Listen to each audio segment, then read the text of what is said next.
Хоолны тулаанд орсноосоо болж охид жин нэмчихсэн байлаа.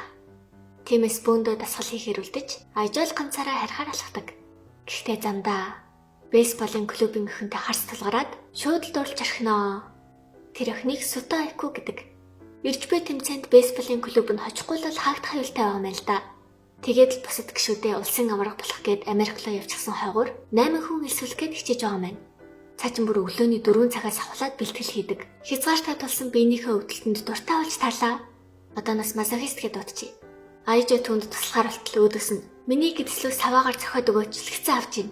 Ямар тач тэд дандаа бэлтгэл хийж байхаар болж талархсан мазохист Айжод массаж хийж өгдөг.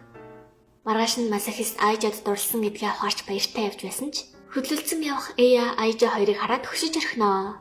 Тэгсэн ч хичээлийн дараа мазохист Айжогоос надтай уйрах уу гэж ийн. Гэтэл Айжо уушлалгүйгаад би аль хэдийн 8 найз охинтой. Үүнээс их найз охинтой болвол бүгдийг нь жаргалтай болгох баталгаа алга гэж авдээ. Үнийг сонссон мазохистын сэтгэл анхудаа шархалж, урд өмнө нь мэдэрч байгаагүй баяр баясгал авах нь тэрэ. Айжо харин шууд цусаар бүүлж өдөглөө. Айжо өдөр Эятай явж исэн да. Энэ үеэрээ мазохистыг шархалсан зүрхнээсээ кайф аваад байгааг нь харжээ.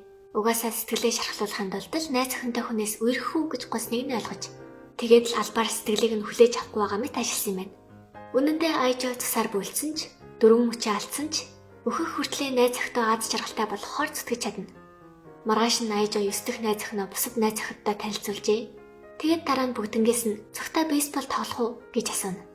Охид ч угаасаа жингээ асахыг хүсэж исэн болохоор Айжотой бэлтгэл хийх боломж олсонд бөөн баяр. Бүгд л орё гэж хэлнэ. Тийхүү бэлтгэлийн үеэр бөө юм болноо. Өөдөөс кул гээд 2 гартаа бэйли өмсөж 3 цохор барих нь. Цүн дээрээ Яганагийн ээжийн хөхөнд дарахж чангаар шидэт эхэлнэ. Эя бөмбөгийг яг л машин шиг эргүүлж хиднэ. Ягана бөмбөгийг мөөмөөрөө барьж авна.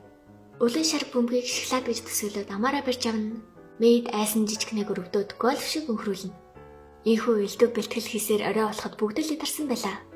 Гэхдээ мазохист ганцаараа үлдэж шүнжэнгөө бэлтгэл хийсэн байдаг за. Мэдээж юу гэж биеийн тэсгэвдээ ухаан алдаж эмчин өрөөнд очисон мөртлөөсөө л дахиад бэлтгэл хийх нь. Бас орон доор нь ягаад ч юм Яганагийн ээж байж ах юм.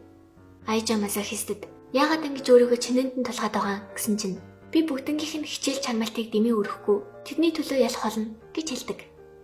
Чаавас Айжо 5 минут тутамд ус ууж 0 орох нэрийдлэр мазохистыг эргээдсэн билээ л дээ. Тэр оройч мазохист үлдэж бэлтгэл хийх нь.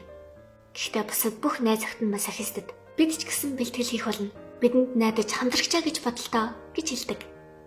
Яганагийн ээж мазохистын унтаж буй хөрхөн зургийг авах гээд орон доор байж хата яриаг сонссон байл л дээ.